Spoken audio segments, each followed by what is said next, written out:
वास्ते ना जी पंजाबी जबान वास्ते कोई कोशिश की है, मतलब कि एक फिक्र समझ लो दी है भी यार पंजाबी बोलिया करो यार। तू चौधरी वाली दोबारा सुना यार। नहीं मोड़े इस बार ये आखिरी कलाम हो वो ज्यादा मजा हो।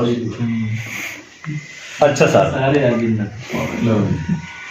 कि अपना कल्चर ताबिंदा रखना है, मां बोली नूं जिंदा रखना है। वाह जी वाह।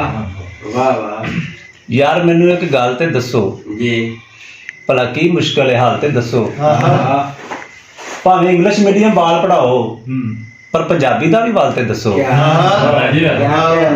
भी जदों भी मशरकी नारी वेखो अख अपनी शर्मिंदा रखना है, अपना कल्चर ताबिंदा रखना है, मां बोली नूं जिंदा रखना है।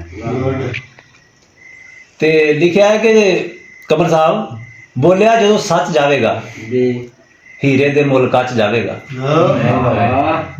बोलिया जदों सच जावेगा हीरे दे मुल कच जावेगा। जे पंजाबी जिंदा रह गई तो फिर कल्चर भी बच जाएगा। जे पंजाबी जिंदा रह गई तो फिर कल्चर भी बच जाएगा।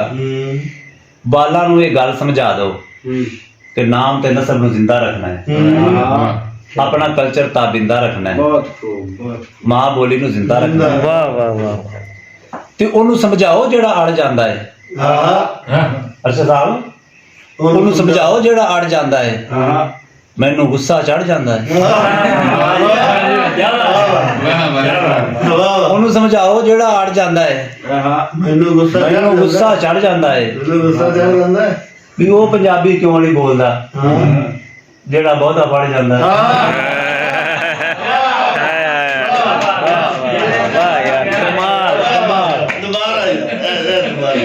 भी ओनू समझाओ जेड़ा अड़ जांदा है फिर मैनू गुस्सा चढ़ जांदा है भी वो पंजाबी क्यों नहीं बोलदा जेड़ा बहुता पढ़ जांदा है।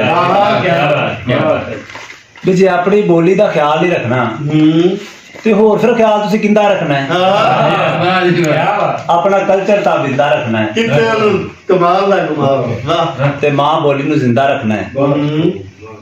ते आखिरी शेर कि जेड़ा एवें डुल जांदा है, जेड़ा एवें डुल जांदा है अपनी औकात नूं भुल जांदा है। ते किसे तो पुछ लो ओ बंदा हो जहान ते गुल जांदा है। बस इहो गल समझाउणी सी कि ये ख्याल आइंदा रखना है। इहो गल समझाउणी सी कि ये ख्याल आइंदा रखना है, अपना कल्चर ताबिंदा रखना है, मां बोली नूं जिंदा। Very nice.